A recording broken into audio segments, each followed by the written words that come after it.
अगर शहर में तुम्हारी जीत की खुशी है, या तुम्हारी जीत की जितनी शोर है उतनी हमारी हार के चर्चे हैं। जी हाँ, हम बात कर रहे हैं प्रशांत किशोर के बारे में। प्रशांत किशोर जिन्होंने बिहार विधानसभा में मात्र 3% वोट ला पाया। अगर हम किसी को निर्दलीय खड़ा करवा दें या कोई निर्दलीय खड़ा होता है, जैसे होता है ना, कोई पार्टी में किसी को टिकट नहीं मिलता है तो नाराज होकर किसी और पार्टी से जाके या फिर निर्दलीय खड़ा हो जाता है, वो भी 3% से ज्यादा वोट ले आ पाता है। बट हमारे प्रशांत किशोर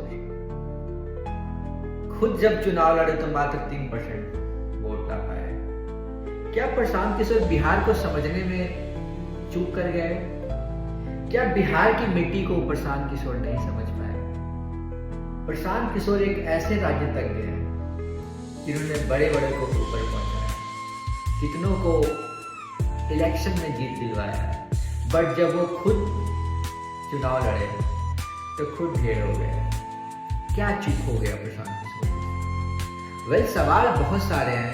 कुछ लोग सोशल मीडिया पे ट्वीट कर रहे हैं, प्रशांत किशोर बिहार आपको डिजर्व ही नहीं करता, बिहारी लोग ऐसे नहीं होते, वो समझते नहीं है चीजों को। कुछ लोग बोल रहे हैं अच्छा हुआ। तो ये सवाल सोशल मीडिया पे काफी ज्यादा चर्चा में है, क्योंकि प्रशांत किशोर जी ने खुद ही बोला था कि अगर जेडीयू 25 सीट से आगे आ जाएगी तो हम राजनीति छोड़ देंगे। तो क्या ये सच में होने वाला है या सिर्फ बोलने की बात है? ये तो आगे देखा जाएगा क्या होगा क्या नहीं। बट वो प्रशांत किशोर जी जिन्होंने मोदी जी की सहायता किया, जिन्होंने ममता बनर्जी को, जिन्होंने पश्चिम में बहुत सारे स्टेट्स में अपने नाम का डंका बजवाया राजनीतिक सपोर्ट के रूप में, क्या वो जब वो खुद चुनाव लड़े तो उनको खाना पड़ा?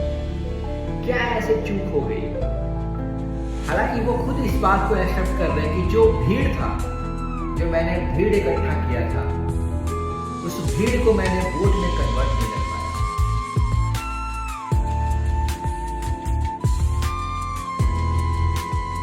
पहली बार बिहार में कोई बेसिक चीज होता है उससे इलेक्शन लड़ा था। शिक्षा हो गया, रोजगार हो गया, इन सब चीजों पे अगर आप दिल्ली बम्बई में रहते हो तो वहाँ पे बिहार के लिए चर्चा यही होता है, अगर शिक्षा कैसा, रोजगार कैसा है, स्वास्थ्य कैसा है। बट बिहार तो बिहार को समझना इतना आसान नहीं है। दरअसल प्रधानमंत्री मोदी भी सभी स्टेट में जीत गए थे, बट बिहार में ही हारे थे। जब पहली बार अपने आप को त्रिपुरा खान समझ रहे थे तब थी ये बात। शायद प्रशांत किशोर में इतना ज्यादा ओवर कॉन्फिडेंस हो गया था, क्योंकि जमीन पे उन्होंने 3 साल प्रॉपर काम किया,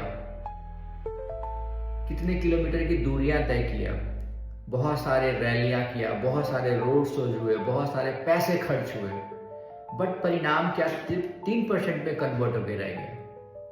क्या कारण था? क्या बिहार के लोग रोजगार नहीं चाहते हैं? क्या बिहार के लोग सिर्फ जाति समीकरण के हिसाब से वोट देते हैं?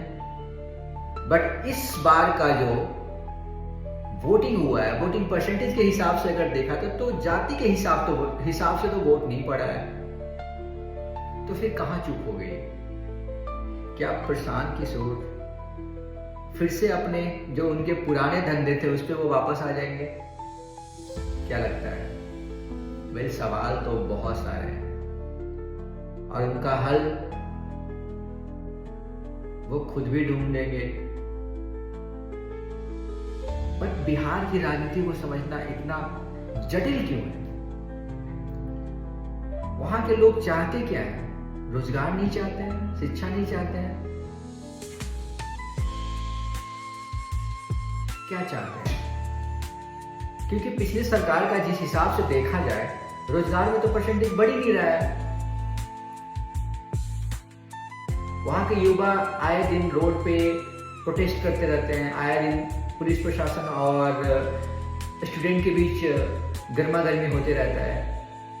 तो आखिर चाहिए क्या?